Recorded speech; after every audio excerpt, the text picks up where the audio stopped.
Hey guys, I just got back from the Kansas City Vigil to Stop Asian Hate, and I just had to share. I haven't even gotten out of my car yet. I just had to capture this moment.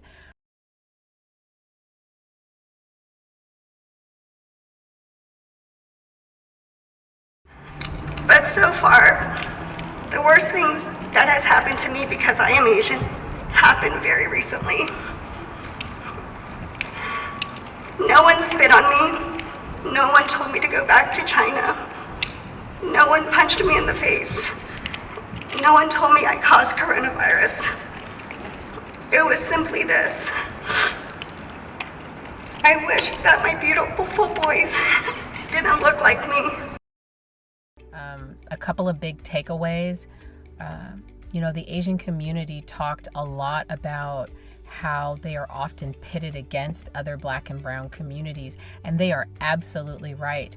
Oftentimes when we think of Asian communities, they are somehow inappropriately and inaccurately aligned with white communities. When we say Black and brown, the first thing that comes to mind is Black people, Hispanic people, Indigenous people. And the Asian community really stood up today and said, you know what?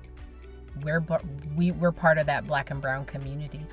They did that with their words. I challenge the capitalist system that hides the range of inequalities experienced by different Asian identities. Not all of us live like crazy rich Asians.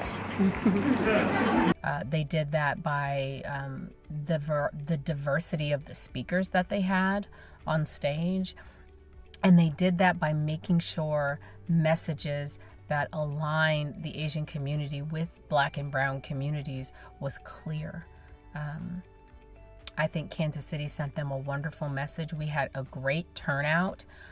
We had a diverse turnout.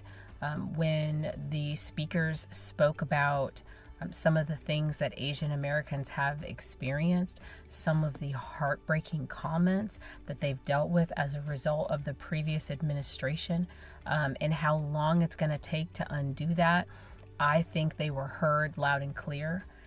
One of the messages that they left us with was run for office. Stay involved, think about running for office, talk to me if you're interested at all. The last action item you can do is run for office. We need you at school boards, city council, state rep, Senate, Congress, President of the United States. I'm looking at you, Hattie.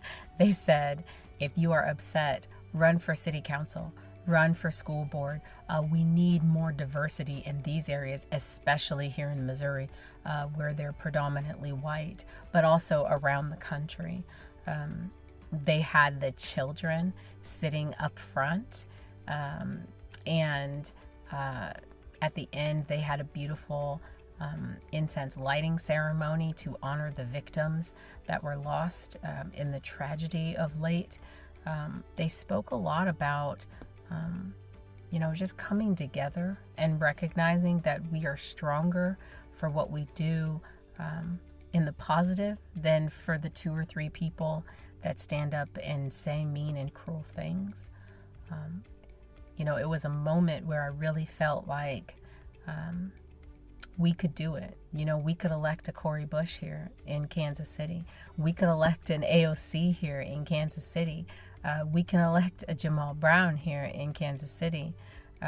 We have the potential because we have the will here.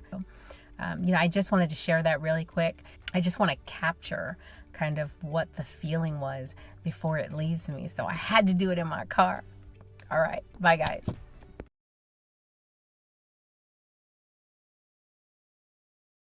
Just one more attack, one more slur, one more incident is one too many. When I reached out to my friend Jackie here at Cafe to ask for her help in organizing this vigil, my goal was clear. I wanted at least one person to leave here today feeling a little bit safer and a little less lonely. Standing here, I can see the beauty of our Asian American Pacific Islander community, and now know that we are not alone. We have each other, we have our friends, family, and community that are here supporting us. My family has a motto: show up, no matter what, just show up. Today, that's what all of you have done, and that means so much. I hope that you leave here today feeling less lonely, more seen, and less afraid. And always remember, your story is important. You have a voice. You can be heard, and you can be seen. I care, and so many others do too. Thank you.